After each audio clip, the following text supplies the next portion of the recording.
As always, it's a pleasure for me to be back in Oxford. And except I'm starting to feel really old. I think when I first started playing it, my friend Noah was like a little kid. He was like 20 or something. You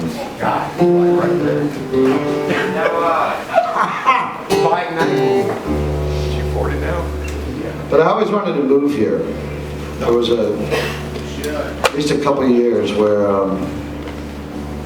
was talking earlier. The first time I played, and I probably tell this story every time that I play here, but I was infatuated and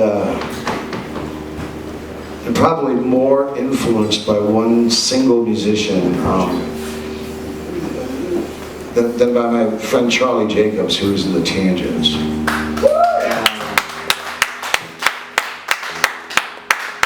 I was literally, I'm from La Jolla, California. I'm like a surf kid, and I had this reggae band, Little Women. I had a fake reggae accent.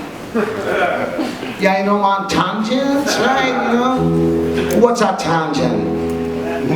And they didn't beat me up, which was good. And the Tangents got my band, Little Women, these gigs down here in like 1985. One was out at this place, The Dock, outside of Jackson. First time that I'd really been around Southern speedboat culture. And the owner of The Dock, his wife name was Darla DeWitt. And I'm lucky to be alive. And then the Tangents brought us here. Ron Shapiro, who I knew from Missoula, Montana, had this club, the Hoka.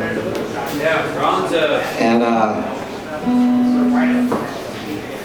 seriously thought it was the coolest fucking place I'd ever been. So thanks for having me back. One of my best friends is Mr. Eric Martinez.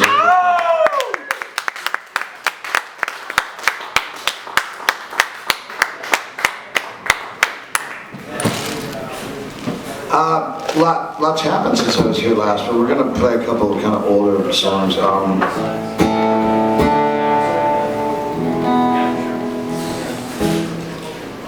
This song features Charlie Jacobs, but it's more about my friend Chico.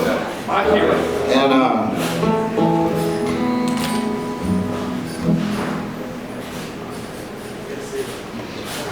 the bummer when you write songs about your friends is then all your other friends are pissed.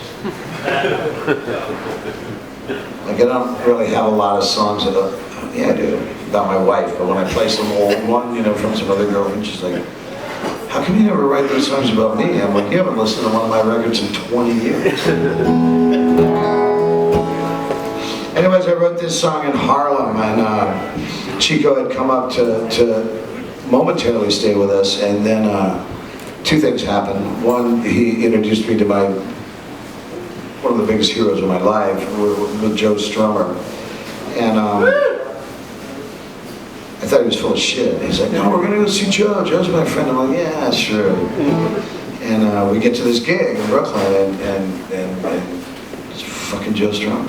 And Chico! And one of my greater rock star moments.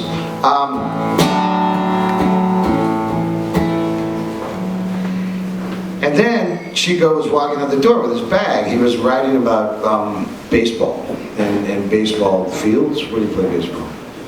In a field. Not a ring or something. Diamonds.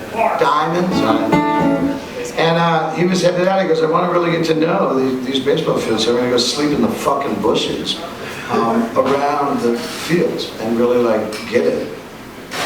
And he's a badass, and he did. So I wrote this. It's called Letter to Chico.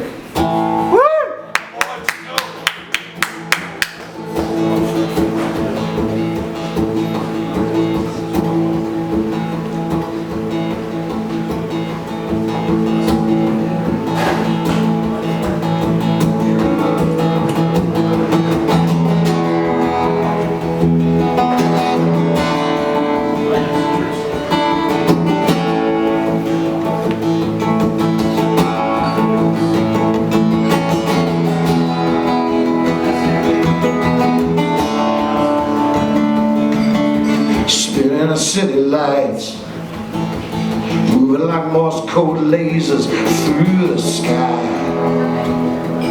Your eyes, losing your appetite. Cellophane love songs taste like tears. You're right, and everyone here's concerned.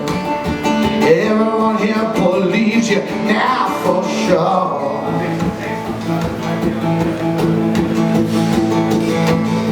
The Oxford to Brooklyn line, a knapsack and your London calling shirt looks fine. A Faulkner state of mind,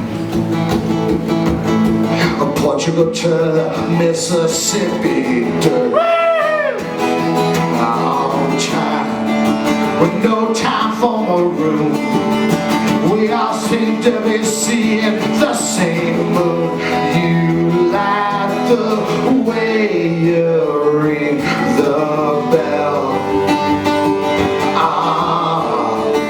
For curious angels, you could have kept it all yourself. Forgiving the danger, it's a letter to Chico. Take it.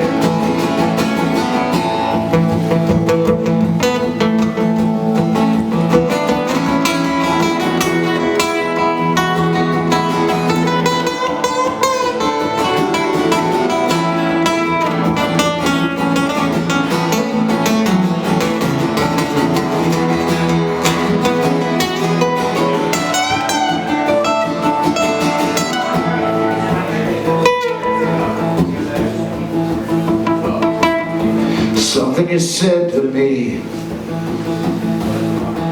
at 6 a.m. you braid the pony maid.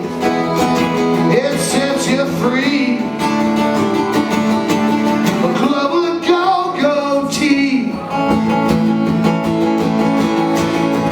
less than 30 quid, you land in Spain, make history. And Charlie Jacobs said it's a heroin hoka, tangent Cajun scene. He's dead, but the saxophone still screams.